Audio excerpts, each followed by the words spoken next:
Also, the front of this book, really bloody good. Couldn't put it down. I laughed, I cried, I took it to the loo with me when I needed a wee. And I was like, yeah, this is my fucking book. So imagine my surprise when I find myself completely undone by the end of it.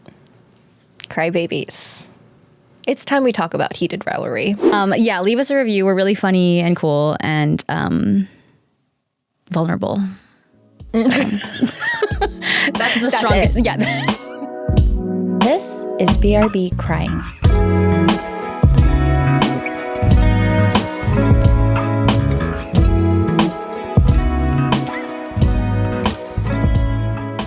Hello, everyone. Welcome back to BRB Crying. I'm Ariana. No, I'm not. That's not your name. Whoa. We're going to start that again. Cut the cameras. Cut the cameras. Oh my God. Okay. Hello, everyone, and welcome back to BRB Crying. I'm Arns. And I'm Nins. And we are here. We're circling back. We are following up. We are touching base. Ooh, yeah. On something that made us cry. Here to give you the deets, the juicy tea, but in like a fun, funny, relatable way. And to piggyback off of that, yeah, thank you all so much for being here. You know what I heard the other day? What? Let's triangulate. I was like, what the fuck? I hate that. Triangle. I kind of love it because it's so crazy. What the fuck does that We're mean? already circling back. Now we need to triangulate on top of What it? What do you think it means? Like, if we could dig into that, do you think it's like, because with a circle, it's like you keep going, right? Yeah. But versus a triangle, you're pausing, you're reflecting at each point.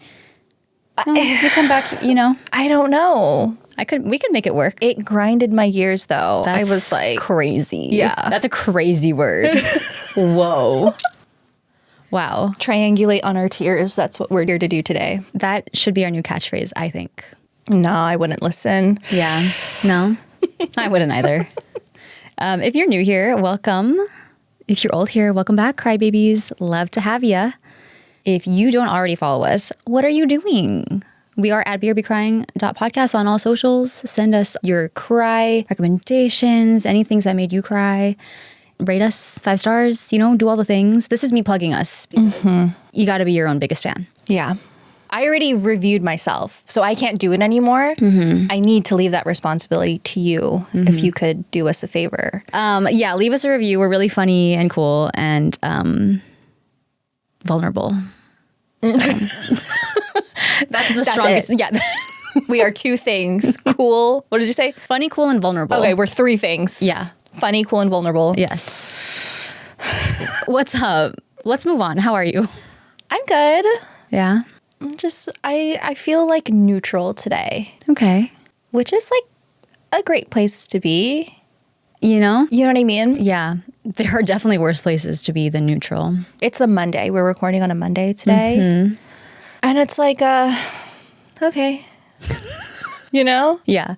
She's so happy to be here, guys. She can't wait. I've come here with worse energy, So I'm in a neutral place. I love coming here with like a pounding headache. I can hardly see straight and I'm like trying to read off my fucking iPad. Crazy. How about you? I'm a little hot right now. Spring weather. This is a bit thick. Are you hot? But really? You know what? We're here for the vibes, so we can't change. Yeah. No. I like your little clips today. Thanks. They're saunas. Oh. They're like a gift from the Philippines, and I was rifling through it. And she doesn't like putting clips in her hair, so I was like, okay, well, I'm going to put these little lemon clips in my hair. Oh, is that what they are? I'm They're not wearing my lemons. glasses, so I can't see. They're yellow blobs. I love it. Yeah, they're lemons. Cute. Yeah, I'm chilling. Right? It's Right. just like, okay. We're here to do the thing. Yeah. But whenever I feel this way, I feel like we always end the recordings feeling like, yeah, that was good. You know? No, even when I'm in a shitty state of mind, I always feel better after. Yeah. So we're already like a leg up. Yeah. Yeah. Yeah, okay. Should we do it? Do it. Yeah. Oh my God. the fuck is happening? Okay. I swear to God, we're really happy to be here. We really are. Just roll the transition music. Yeah.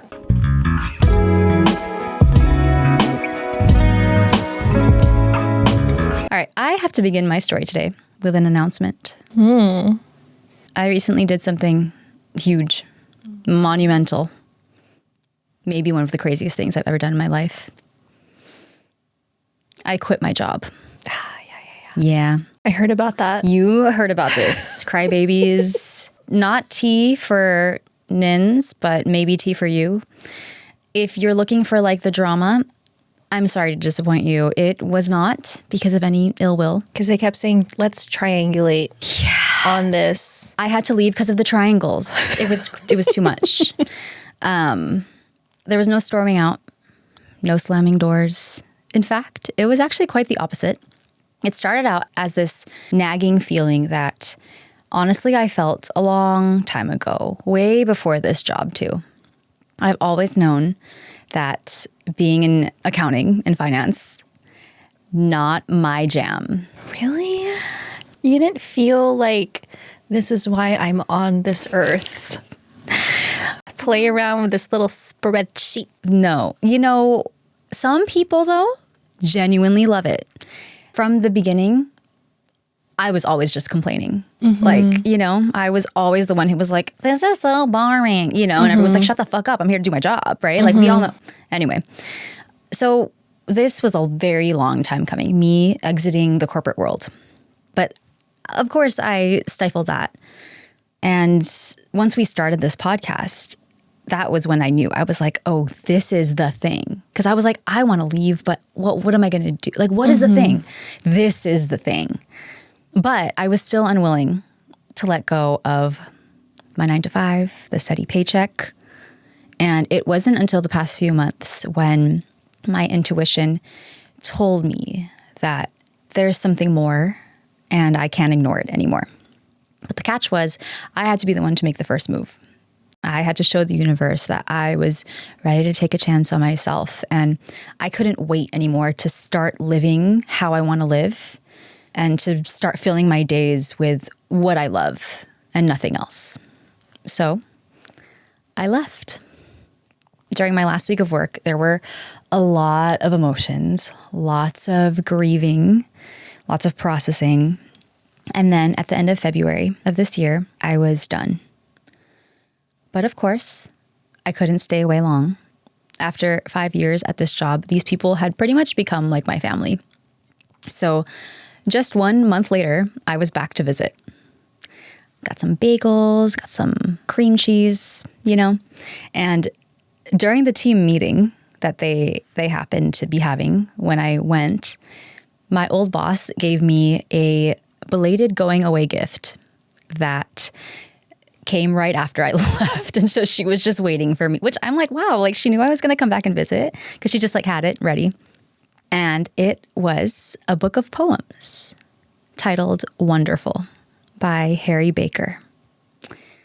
And she read a poem from the book and said, and I quote, "I better get featured on your podcast." So, hey, Teresa, you're featured because today I am going to talk about one of those poems called Sunflowers. But first, some context. Let me get the book. Wonderful. Wonderful by Harry Baker. Yeah, it's wonderful. All right, so per Harry Baker's author's note at the beginning of the book, he writes, Harry Baker is a poet and maths graduate based in Margate. He became the World Poetry Slam champion in 2012 and has been the People's Champion ever since. He's a big fan of playfulness and vulnerability and tries to combine both in his work as much as in his day-to-day life. When I read that, I was like, playfulness and vulnerability? Do we need to fly him out here and have him on the podcast? Well, no, because we're only cool, funny, and vulnerable. That's true. So I don't know that it's like the same. It's really not. Never mind. No overlap. And then in the intro of the book, he writes, as much as I think every writer aspires to improve on a technical level, the thing I have really been putting the hours into is cultivating my sense of wonder. To not just be amazing, but to be amazed. was like, also the front of this book. You know how there's quotes on the front of books from other people? Really bloody good. Couldn't put it down. I laughed. I cried. I took it to the loo with me when I needed a wee. And I was like, yeah, this is my fucking book. Also, that sounds so British. Give it to me. Everything is so British about this. You will love it. You will. So Harry Baker states that his work is best experienced in person. But we're a little tied up right now. You know, we can't really fly to, the UK. Yeah. So I figure the next best thing is showing you one of his performances on YouTube. This is a love poem about prime numbers. Remember, he's a maths graduate. It's a love poem about prime numbers titled 59. So on top of being really talented, great writer, he's so smart. It's too much. Okay. There's really no overlap there. No. I don't know what to tell you. There really isn't. So, okay, we're going to pause here. We're going to watch the first 4 minutes of, it's a TEDx talk, and this is him performing his poem. I will link this in the show notes, crybabies.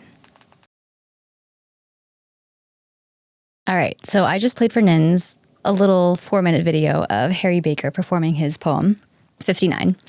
So in this video, we catch some of Harry's vibes.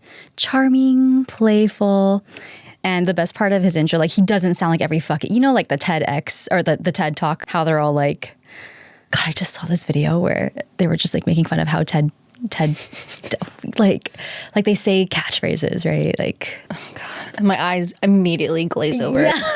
See, the thing is, every single one of you. Anyway, but yeah, charming, playful.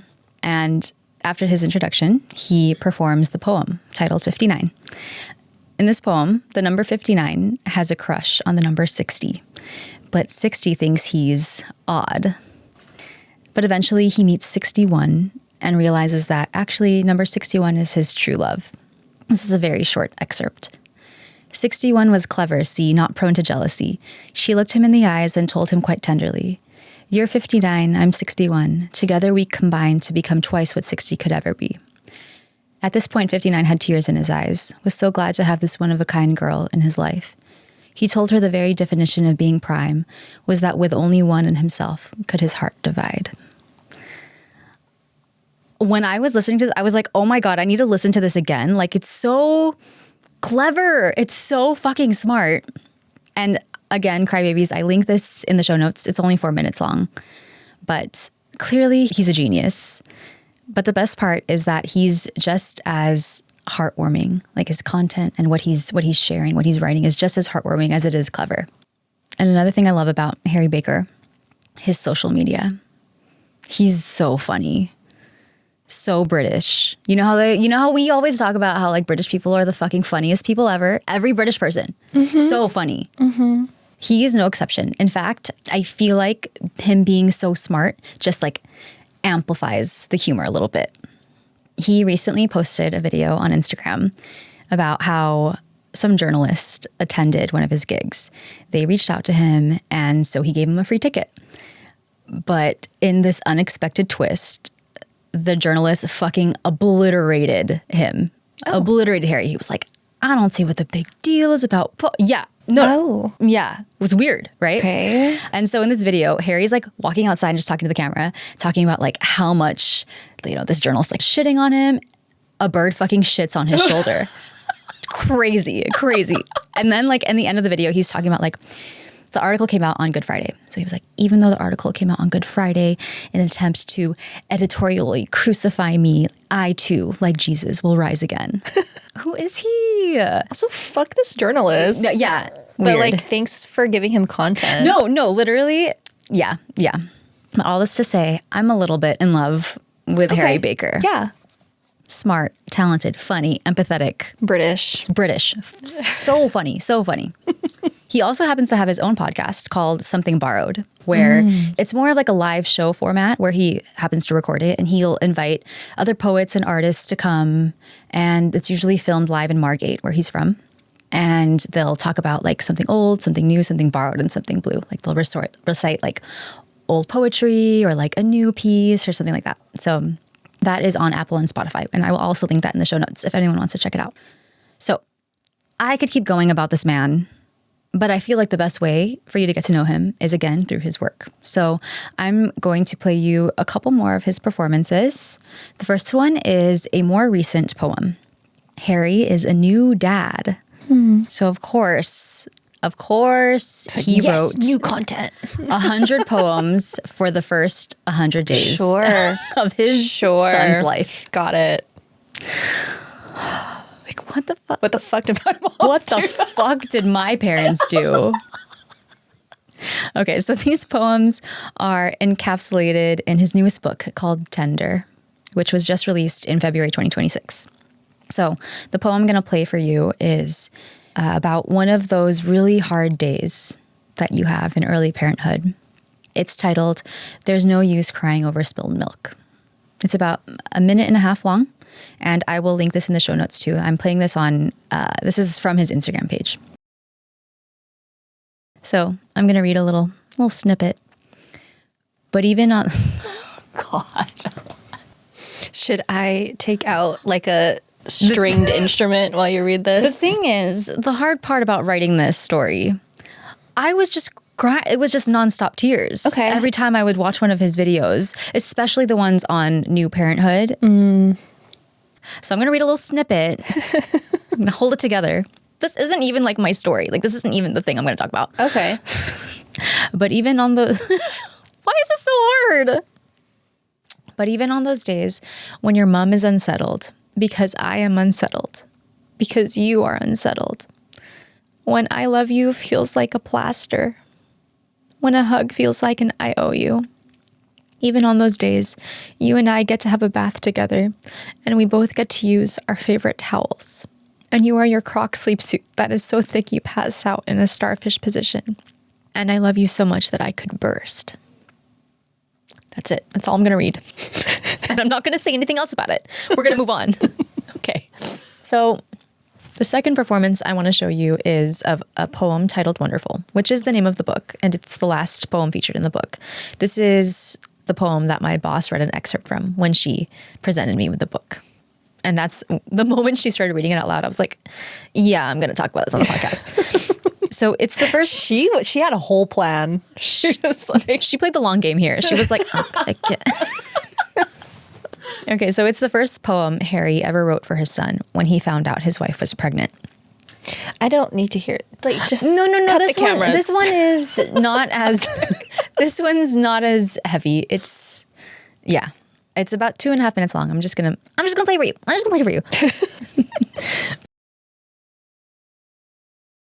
She read that to you? The fuck? Like in front of people? Yeah, at the beginning of the team meeting, she's like, "Oh, I'm just gonna read this little poem." I was like, okay. I'm just gonna share really quick some of my favorite lines from this. Really short snippet. "And when it all feels too much and there is little you can do, may you still see the best in people, and may people include you." All right. Let's just get to it. God, am I even going to read these words? If I had it my way, we would just sit here and watch. Just email it out. 3 hours of performances. This meeting could have been an email. Yeah.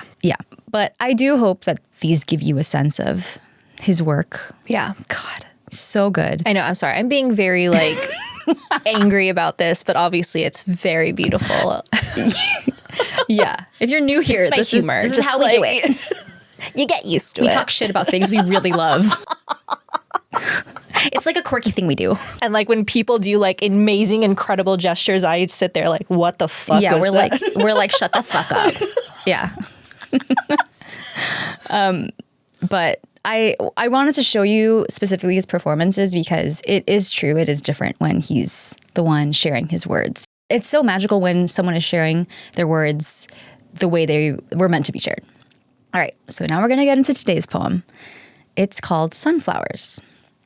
In the intro, Harry Baker says that his wife's grandparents had recently passed, so he's been going to a lot of funerals, and it made him think about what he wants to happen when he dies.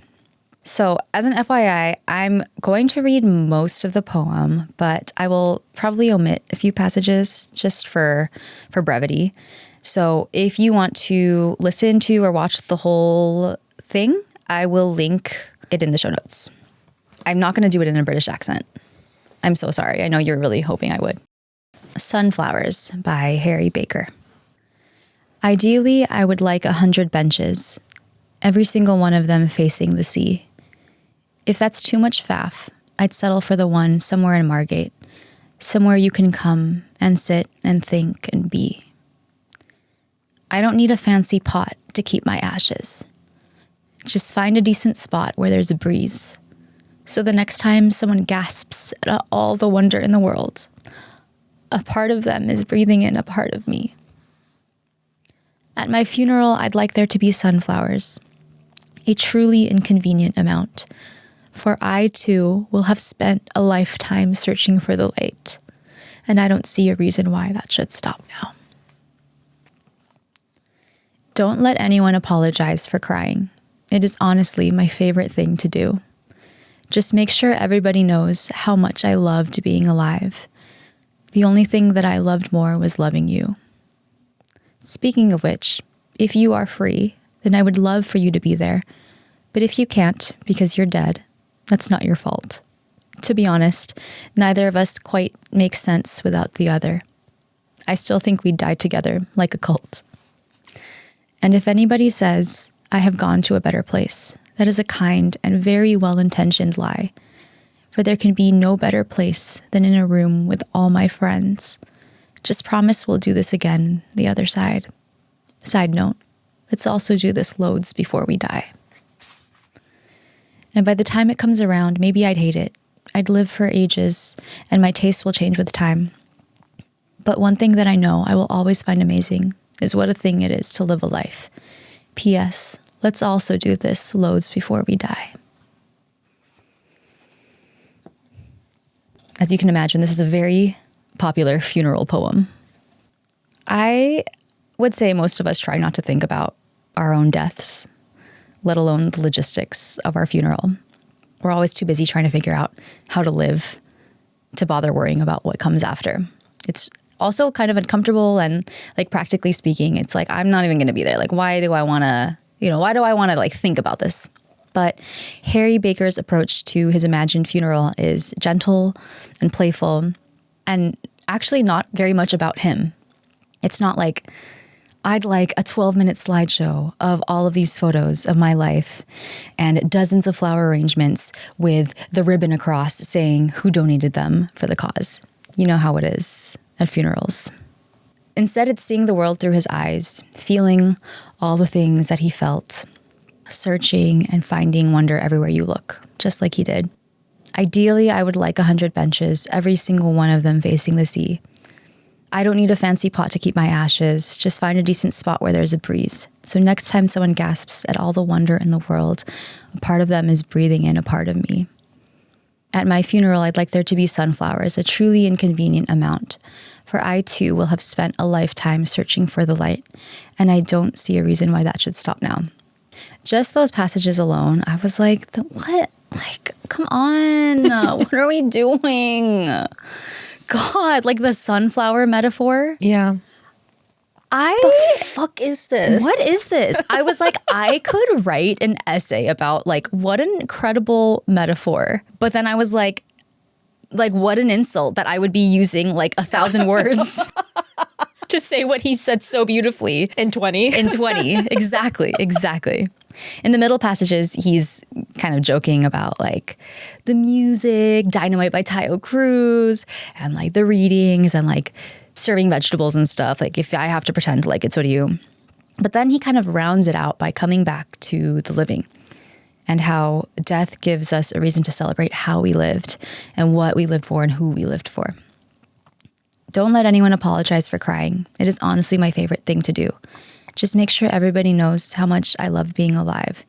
The only thing I loved more was loving you. Every day we are finding millions of ways to not be present. Maybe it's like an existential crisis one day. Like, am I leaving my mark? You know, like, am I doing something that's worth remembering? Or maybe it's like lamenting about something that's past, something that you regret, something that you like going over it in your mind, like wishing you did it differently. Or maybe it's literally just like thinking about your to-do list and all like the millions of things you have to get done. But whatever it is, Harry Baker's words pull us out of that orbit, even just for a moment, like even just for the duration of this poem. First, with death, because there's nothing like mortality that makes you zoom out and remember, oh, that's right, this is what actually matters. And then second, by bringing us quite literally back to life. Towards the end of the poem, Harry writes, "And if anybody says, I have gone to a better place, that is a kind and very well-intentioned lie. For there can be no better place than in a room with all my friends. Just promise we'll do this again the other side. Side note, let's also do this loads before we die." I love this because it's like he's saying, yes, I know we're here to talk about death, but can we go on to the life part? Can we come back to the living? Because there's so much magic right here, right now. So much magic just being surrounded by people you love. So much magic in being able to bask in it as it's unfolding. It's inevitable as humans, well, of course we're going to get caught up in the existential crises, the regrets, the to-do lists. But how can we live in such a way that the primary objective of our day-to-day is just like being present and being here? Maybe it's as dramatic as quitting your 9-to-5, deciding to bet on yourself, trusting in the universe. Or maybe it's as simple as making the conscious choice to exist beyond our worries and instead to soak in that magic of right now. Because there are a million things that I could worry about right now.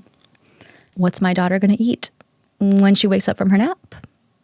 Where am I going to take her on this whole week that she's on spring break and I have to entertain her? There's so many things that's running on in the background of my mind. But what if I could just accept that the worries will always be there and just enjoy being on this couch, sitting across from my best friend in the whole world, pouring our hearts out to each other, marveling that we get to exist in this universe again. Harry said it best, "For there can be no better place than in a room with all my friends. Just promise we'll do this again the other side. Side note, let's also do this loads before we die." So thank you, Harry Baker, for sharing the gift of your words. You are an extraordinary poet, but an even more extraordinary human. And for all of you listening, I hope this pulls you out of your orbit, even for a little bit, and helps you also remember what are the things that we're really, truly living for. That was wonderful. Yeah. I was thinking after you had read the 59 poem, I was thinking, I love how he is a maths major, graduate. He did, yeah. Graduate. He studied it. Yeah. Smart dude. But what I love about that is there are people walking around this earth that are so fucking smart. They can pull, facts off the top of their head. They can explain really complex systems and whatever. But I think that what matters is being able to have all this knowledge and then pull out meaning. Yeah. Purpose. Genius. And for me, that is the genius. To be able to take the hard facts and the reality and to make it this love poem. Yeah. And to use it as a tool to create art. Yes. It's too much for my little brain. It's too much for me. Yeah. It's beautiful. Yeah. I know. Do you love when people can convey, we already said this, can convey things in 1/10 of the time it would take us to do it? Listen, I've never been succinct. Why change? Cool, funny, vulnerable. That's it. That's it. I also do want to give a huge shout out to your coworkers whom I've not met. But I feel like I know them because of how much you talk about them and how much love you clearly have for them.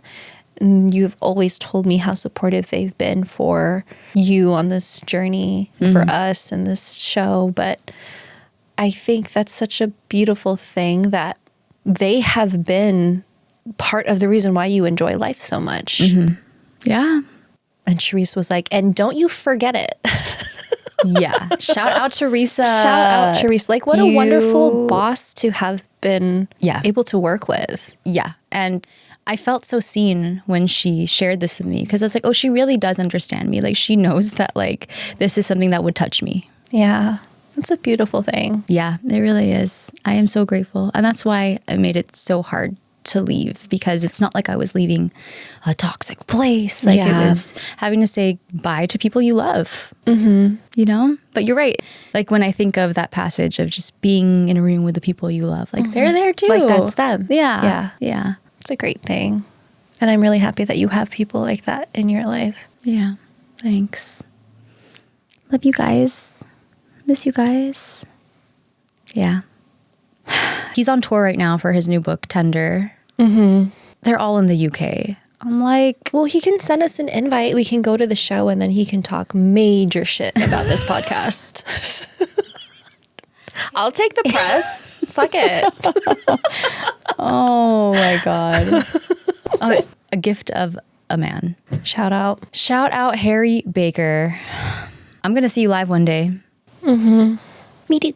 Our emails are in the show notes if you want to send us some tickets. Yeah. Watch, it's like $100 for the ticket, but we have to like pay like $1,200 to get to the UK.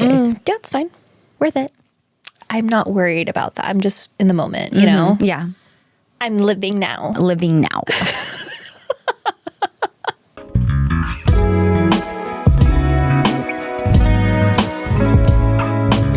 Okay. Long one today. Okay. God, this took me, I don't know why it took me so long to write. Like, I think there was just a lot that I had to first consume. And then I was like, oh my God, what do I even say? Like, you know? overwhelmed. Yeah. Yeah. It's like, holy shit. And then I had to like sit on my lap, you know, like, I don't know. It just was so hard to pull this story out of me, but it so needs to be talked about. Okay. All right. So here I go. Every once in a while, the world is blessed with a TV show Okay. that shakes pop culture with such a tour de force that for a moment in time, it is all anyone can think about or talk about or post about.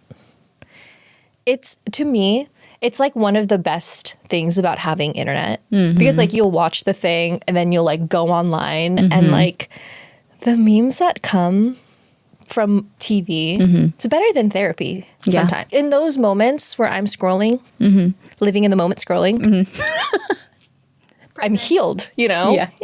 Healed, okay? Moments from TV shows that I still remember watching for the first time. The first one that came to mind was Kelly Clarkson winning American Idol. Yeah. You know what I mean? Yes. Like we were what? 8? Yeah. You still fucking remember? I remember exactly what I was doing.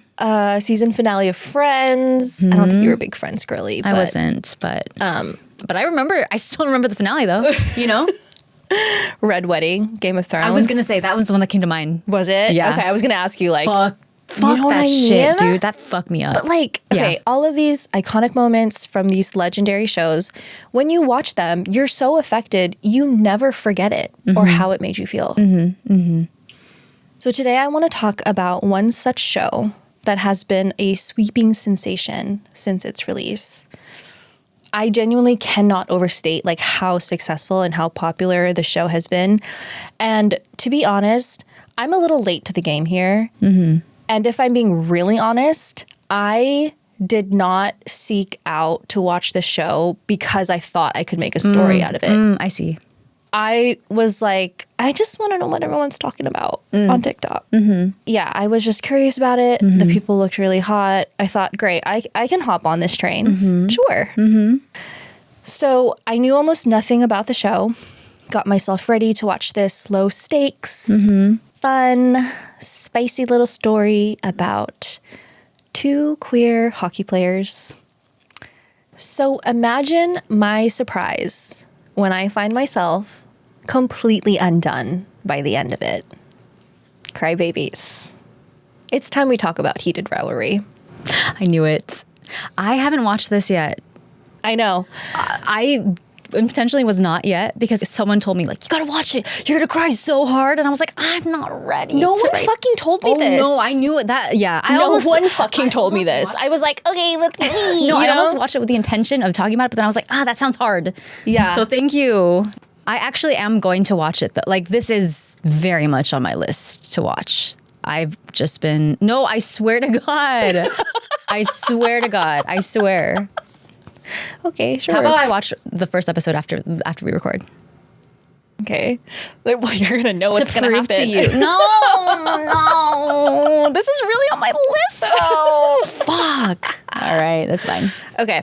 All right. Sources for today, aside from the show, is the book on which it's based, 2019 novel by the same title, Heated Rivalry by Rachel Reed, a 2023 Washington Post article by Rachel Kurzius, and an article for Episodic Medium by Miles McNutt.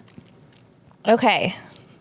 You know, before we jump in, I got to edge you with that context. Mm-hmm. Yep. All right. Heated Rivalry, the TV show, is an adaptation from the 2019 novel written by Canadian author Rachel Reed.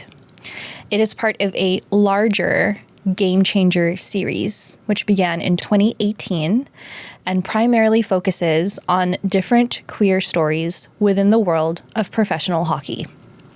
In this 2023 article by the Washington Post entitled "Hockey Romance Novels Are in the News. Here's Why They Are So Popular," Rachel Reed was asked what inspired her to write the series.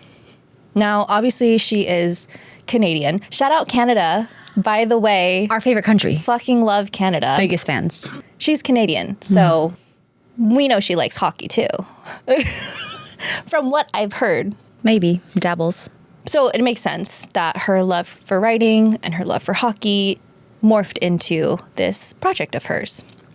But she says, quote, "Game Changer came from a place of me being angry at hockey culture and how clearly homophobic it was and is, and all the other things that made me really ashamed to be a hockey fan.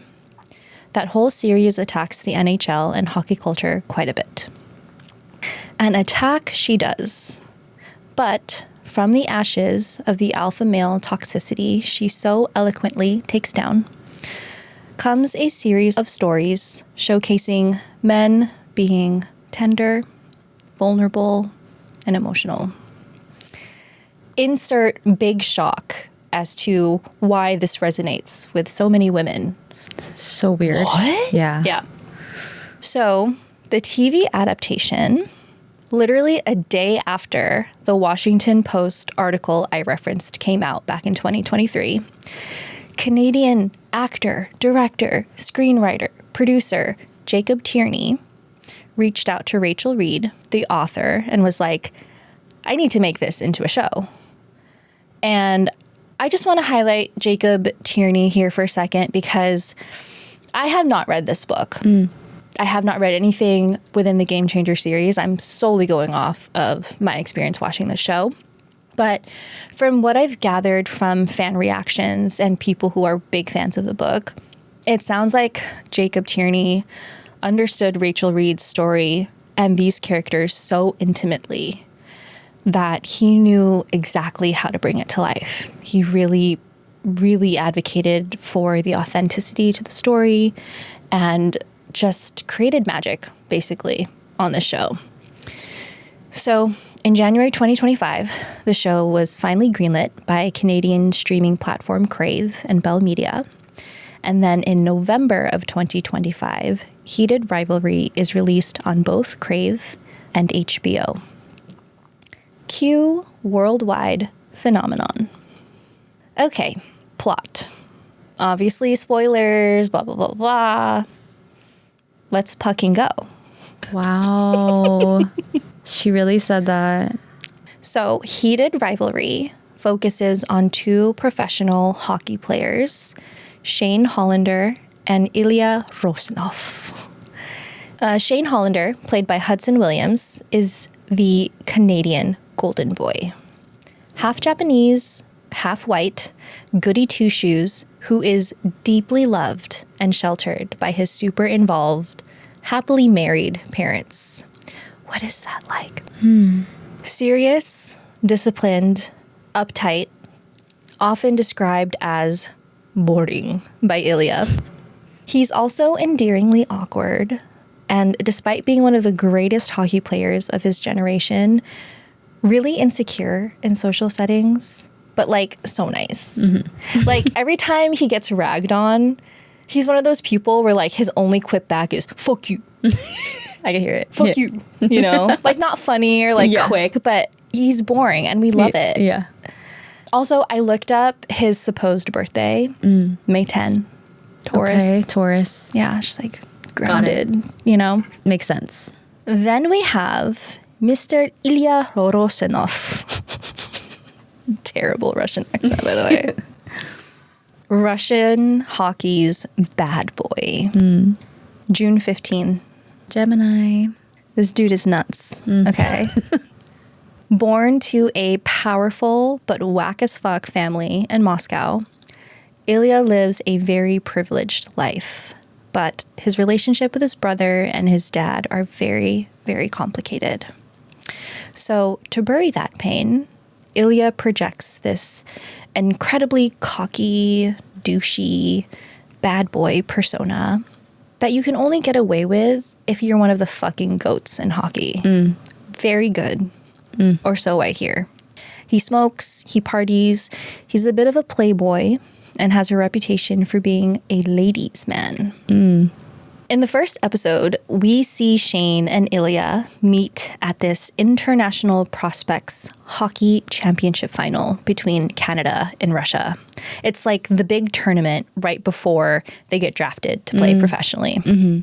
They are the best players on their respective teams, and therefore the top 2 picks for the upcoming draft.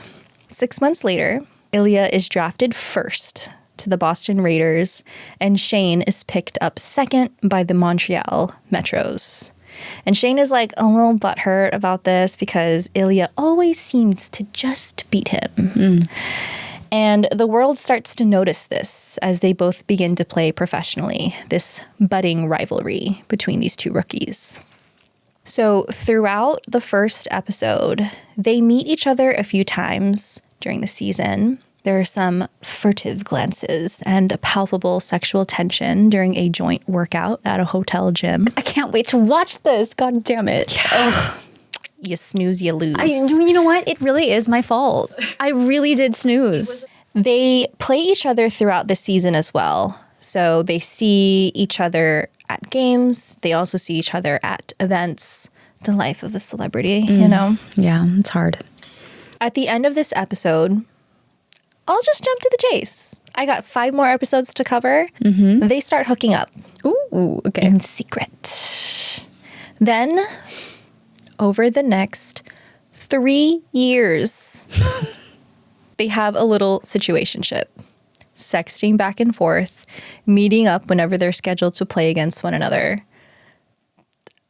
3 years. I would go crazy. I would lose my fucking mind, actually. Are you out of your mind? Okay. I do want to pause here for a second and talk about the explicit sex scenes that are part of this story and this show. Since the start of humanity, we have been obsessed over the salaciousness of sex. Did you know it sells? What? You don't say. It gets people talking. We know this. But even so, the novelty of watching gay sex in mainstream media is still new to a lot of audiences.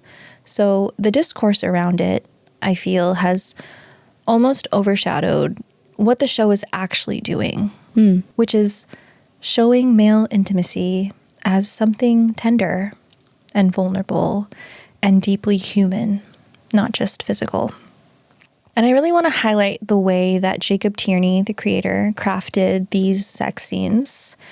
not at all gratuitous or for the sake of just getting people all horned up, which I will admit is a byproduct. But in fact, the most nudity that we see on the show is just ass. Incredible ass, though, by the way. Can we just put it out there? Connor's story, sculpted by God herself. Okay. But again, I do want to emphasize this point that these intimate moments that we see between Shane and Ilya are so much more than horn dog smut. These scenes reveal who these characters are deep down. In an article for Episodic Medium, the creator, Jacob Tierney, says, sex is character development. It's not just a random sex scene in every episode. They learn about each other and they learn about themselves through this. For Shane, we see him navigating this uncharted territory, having never done this with another man before.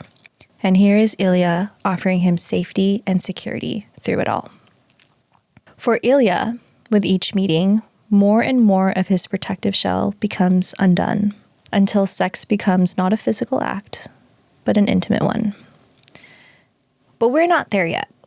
We're only 3 years into this situationship. At this point, for Ilya, these clandestine meetings are strictly an escape and a distraction from the perils of his real life.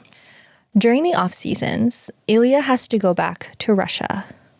His father, a former police officer, is super controlling and demanding of Ilya, and his piece of shit older brother basically demands that Ilya fund their entire family's lifestyle, which for his brother includes a lot of coke.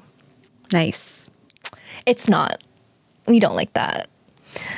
It's complicated and messy and lonely, but it's like not really in line with like Ilya's brand. So he doesn't talk about it. Doesn't go to therapy. It's fine. It's fine. It's fine. It's fine. But whenever Shane attempts to know Ilya beyond just his body, Ilya shuts down and pushes him away. I want to show you a couple of scenes highlighting this hot and cold dynamic. This first scene is the end of episode 1. At the end of their rookie season, Shane and Ilya are at an awards show. Shane wins Rookie of the Year, and Ilya ignores him all night at the after party. Shane thinks that Ilya is just being a sore loser, but really, Ilya's thinking about how, now that the season is over, he has to go home in a few days. So again, this is at the end of episode 1. I'm just going to keep going. Keep going. I'm just going to keep going. Okay, so I'm going to introduce another scene for you. In episode 2, we actually spend a lot of time in Russia. Never been. There's like the Winter Olympics in Sochi, and then this whole off season. So all this time that Ilya is back home really messes with him, and he's just like not himself. So he basically stops responding to Shane for like 6 fucking months. Like just straight up ghosts him. Shane is like, what the fuck? Like, again, I'd lose my mind. I'd lose my fucking mind. And there are even moments during the Olympics when Shane is just trying to offer any sort of olive branch, like even just checking in to see if he's okay, like just purely from a friendship, platonic stance. And even then, Ilya just rejects every attempt. So Shane is like, okay, bye. Yeah. I guess. So I want to play you this next scene where after 6 months of basically silence, Shane and Ilya finally reunite at the next season's award show where they have to present together, and they finally talk when they run into each other in the bathroom. This is about halfway through episode 2.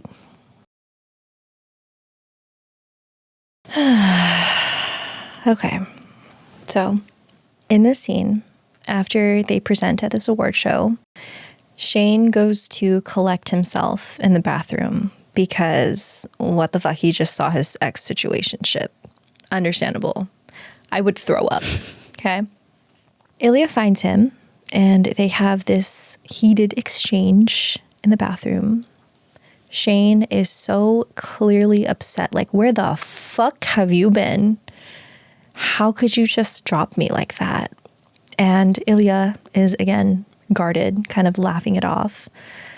Doesn't tell him what's been really bothering him, but in his own way, he apologizes in the form of dirty talk, yes.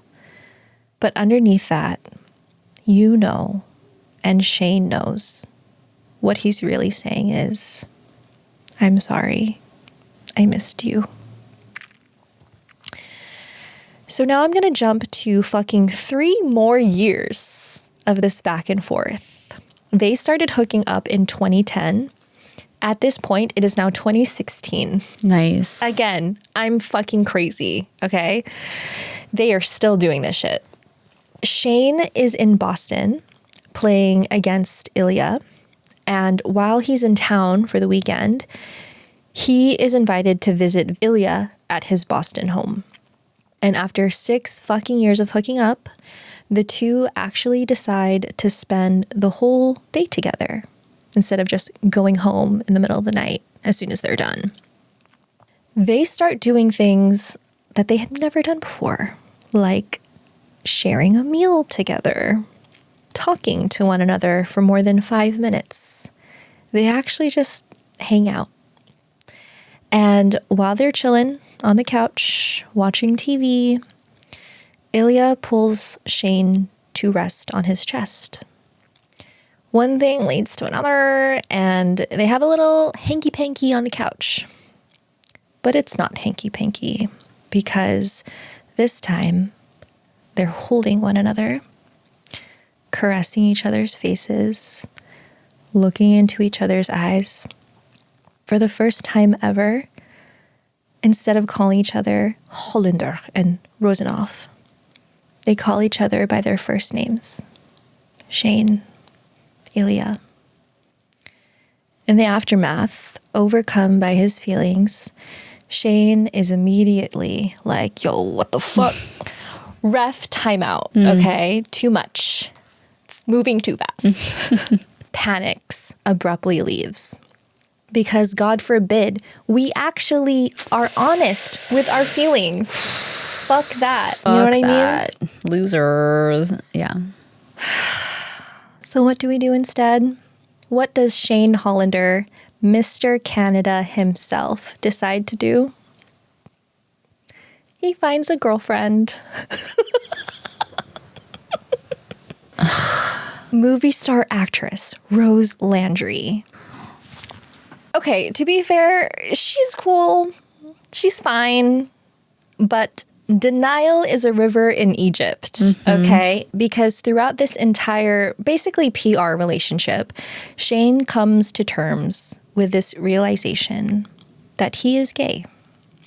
He's not bisexual the way that Ilya is. And even with this beautiful, famous, and actually really kind of kind and funny woman standing in front of him, Shane realizes that not only is he gay, but he is starting to fall in love with just one other person. Which is pretty good timing because at this point, the media circus is going crazy over this relationship with Shane and Rose, and Ilya is straight up crashing out. Like, he's watching all this play out on socials. It's real? He thinks it's real. Ooh, okay. Yikes. Insanely jealous, can't focus, can't play. It's fucking him up. Oof. And like, as someone who loves yearning, like, I hate to say it, I love that. You know? Sorry. You're like eating the popcorn. I'm gonna eat that shit up. We love pining. We love yearning. Yeah. Yeah. So I want to show you the scene of Ilya and Shane reuniting at the All-Star game. At this point, Shane has realized that this thing with him and Rose is not going to work out. They're not together anymore. And Shane and Ilya are spending the entire weekend in Tampa Bay at the same resort because of this all-star whatever. I wouldn't know. I'm not a professional athlete. So like, I don't usually attend. Yeah, it's pretty cool. But after the all-star game, they have a little chat. This is episode 5 now at the 19-minute mark. So in this scene, Shane and Ilya are in a hotel room. And ladies and gentlemen, after 7 years, we are finally sharing our feelings. We did it. We fucking did it. Okay? Because Shane opens up about everything.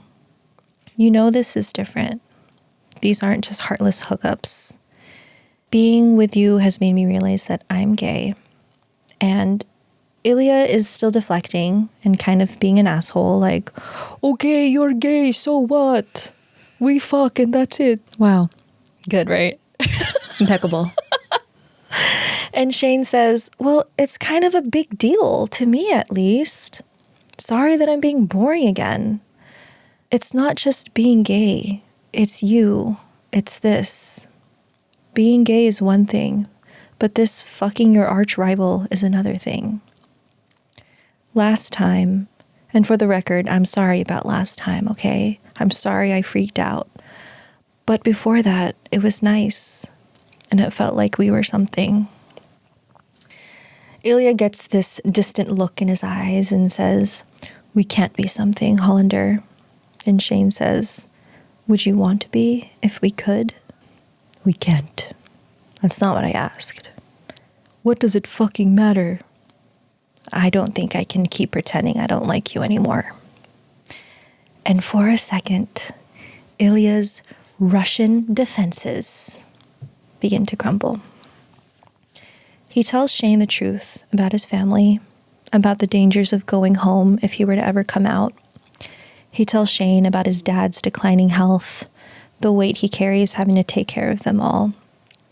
And then Ilya does the most shocking, the most outrageous, the most unbelievable thing a macho alpha male could ever do. He starts crying. And Shane wraps him up in his arms, and the two then do the most intimate act humans are capable of. They hold each other. After this night, Shane and Ilya are done pretending, at least with each other. They care about each other. They like each other. But as we all know very well on this pod, feeling your feelings takes time and practice. There is a lot of unlearning, a lot of understanding how to feel safe in your own body. And then we're going to throw in another wrench into the mix because, oh fuck, Ilya's dad dies. Ilya immediately goes home to Russia and in the wake of his grieving has some fucking god-awful conversations with his piece of shit brother. And it's all just too much for Ilya. And now I'm going to play you one of the most beautiful scenes in this entire show. And it is a phone call between Ilya and Shane while Ilya is away. And this is episode 5 at the 35-minute mark. So in the scene, Ilya calls up Shane while Ilya's in Russia. And Shane is obviously very concerned about Ilya and wants to help him through his grief. But as Ilya's trying to tell him like what's going on and how he's feeling, he's like, oh, it's too much. English is too hard right now. So Shane says, I have an idea. How about you tell me everything that's on your mind, but in Russian? I won't understand, but maybe it'll help. So then Ilya shares this incredibly poignant monologue, lamenting about his family, feeling his grief, and saying that he has no one aside from this lifelong friend of his, Svetlana. They love each other, sure, but he doesn't love her the way he loves Shane. Quote, and that's the worst fucking part of all of this, that all I want is you. It's always you. I'm so in love with you and I don't know what to do about it. But again, this is in Russian, so Shane has no idea what Ilya just said on the other end of the line. Shane's like, word, maybe I should learn Russian.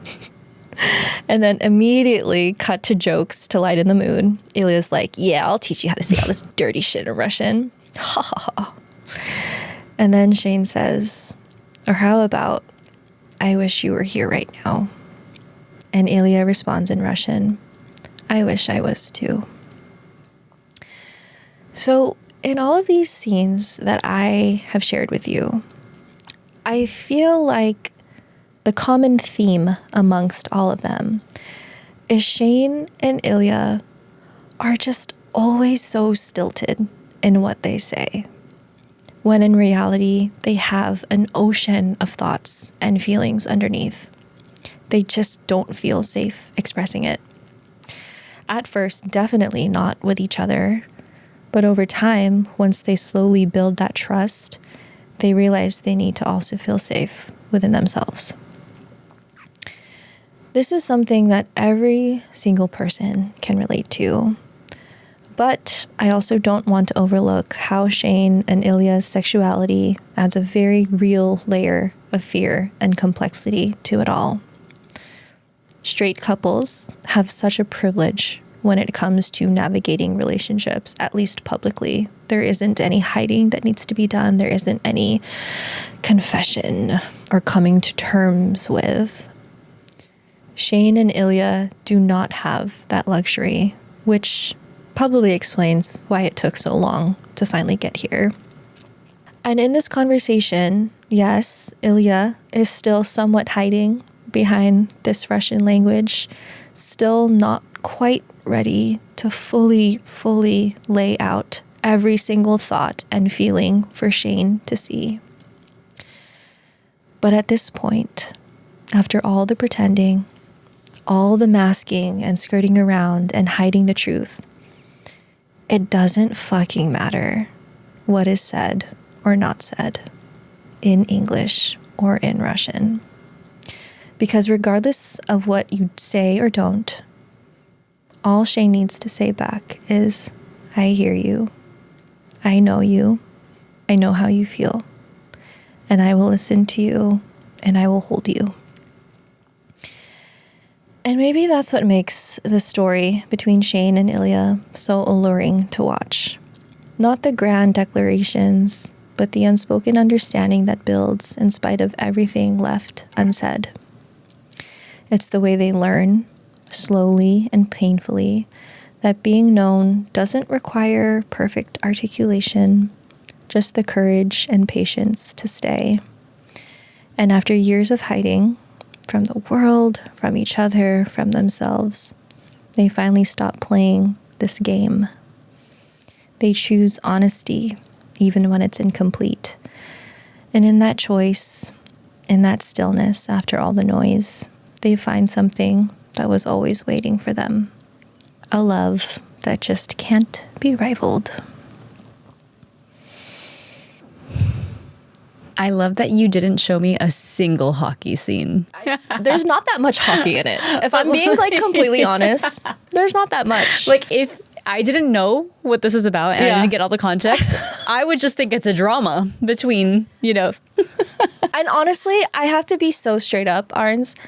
There's so much on this show. Yeah. And there was this entirely, completely other scene that I wanted to cover too, but I was like, it's just too much. Yeah. And it sounds like you actually really do want to watch it. No, I'm good. Yeah. So I feel like maybe it's a good thing I don't spoil. Yeah. But just for anyone listening, the end of episode 5, what the fuck? Bawling. Okay. But I was like, there's more to say about this. Yeah. Should we do a follow-up episode after I finish? We fucking could. At least in our bullshit intros, we could talk about it because truly, it's so good. Yeah, I know. I had a feeling too when I saw in the group chat that you were watching it. I was like, ooh, she's probably going to cry and then she's probably going to talk about it. Yeah. Yeah. Oh, I am so excited to watch it, but also they're so real. The way they're interacting with each other. It just feels like I'm already in love with them, it just feels like I'm actually watching two people, having this stilted, I love that word you use, and also sometimes awkward and you're not really sure. And I don't know, it's just I can feel my chest constricting. Yeah. And the scene that you showed me where they were in the hotel. They're all in hotel. Every single one of these in a hotel. But the scene where Shane gets in Ilya's lap at the end after, I was like, oh my God, I'm gonna fucking bawl when I watch this. Like it was in a safe space in my living room. Yes, exactly. Like it feels so real. It feels so tense. Yeah. Like it's just like you are so gripped by this, oh my God, what the fuck do I do? What the fuck do I say? I can't say it. I'm too scared to say it. But I love that this whole show takes you on this journey of like, you don't have to say it. Yeah. Because I know. Yeah. Because I feel it too. You know? Yeah. And I think that finding someone that can hear you when you're not saying anything, like that's 59 and 61, dude. Like, you know what I mean? Yeah. Yeah. Oh my God. I mean, obviously, like I know all the discourse around it, right? Even though I haven't, because like you said, cultural phenomenon. Yeah. But like I remember hearing about how they were playing like the music and stuff like at hockey games and how like everyone was like singing a lot, you know, like everyone was just, and like, thank you for sharing this story. And I know it was probably a hard one to write because that seems like there's so much in these 6 episodes, but also the author too, and everyone making this whole production. Like, I just think that's so cool. And I know we've talked about this before, but like, you know, sharing stories that are not always front and center or narratives that aren't the popular one, I feel like is such a, like all of it, such a brave thing to do. And like, even though it shouldn't be, crazy that it is, crazy that we have to be brave to like talk about a gay couple, but like still the world needs it. Clearly. Yeah. Clearly. Yeah. I have more to say, and I purposely did not transition into my official close because I knew you were going to go there. And this is the I was like, I don't want to write this. She'll say it. What do you mean? I didn't even know where I was going to go. I want to close by acknowledging this huge phenomenon that the show has been for so many reasons. Obviously, widely popular novel and series on which it's based, the incredible job Jacob Tierney did bringing it to life. And as you mentioned, also the actors, Hudson Williams, Connor Story, fucking incredible. They were like no names in Hollywood. We just found these fucking perfect gems. The most charismatic, the most charming people. I'm doing that thing, you know, like when you watch a show and then you're like, okay, well now I'm going to watch every edit, every interview, deep dive, every BuzzFeed promo. You have to. You have to do that, right? So every single thing that I watch them in, I'm so in love with them. Yeah. It's crazy. Throw him with Harry. Like, it's just, yeah. You know what I mean? But obviously, the most poignant part in all of this is that this story allowed people to see themselves in a kind of love that is so rarely given this level of care. It didn't just normalize queer relationships, it showcases them, giving male intimacy, vulnerability, and devotion the same depth and softness that audiences have always seen in straight romances. And for so many viewers, that recognition feels personal. I want to take a moment to shout out one of our crybabies, Justin from Chicago, who had this to say about the show. Crying constantly because the emotions and feelings that Shane and Ilya are going through felt like a buildup of all the anxiety, fear, love, hopes, and dreams I felt ever since I was a kid. Yeah, not the same exact scenarios, obviously. Justin is not a professional hockey player, okay? He's a dentist. But just the way it let me feel all of it again. Reliving parts of my own story was cathartic. I hid my relationship from my family for years and actually apologized to my parents when I came out, only to have the most love and support from them. This show is now my go-to for that ugly cry that just feels so good. The booties featured are just an added plus. So yeah, I just wanted to share one example of the impact that this show has had. Justin. Oh, God. I love that. How special. I know. Beautifully said. I have nothing. What else can I add? Again, me saying words. Yeah. Someone's already said them. Yeah. I will say this. You are in for a treat because I fucking barely talked about the show. Yes. It's been what? Thank you. It's been what? How long have I been recording now? Thank you. I appreciate that. I appreciate you having known that I haven't watched it yet and not wanting to completely spoil it for me. Yeah. I will watch it. I will start tonight. Okay. What's your HBO login though? Wow. Beautiful. I love hockey. Biggest fan. We always said. Wonderful job. Should we call this episode like male vulnerability or like us women-splaining male vulnerability? Wow. You know? Women-splaining does not happen enough. It doesn't. But we are here to change that. We're here. All right. Well, that's what we got for you today. That's all we got.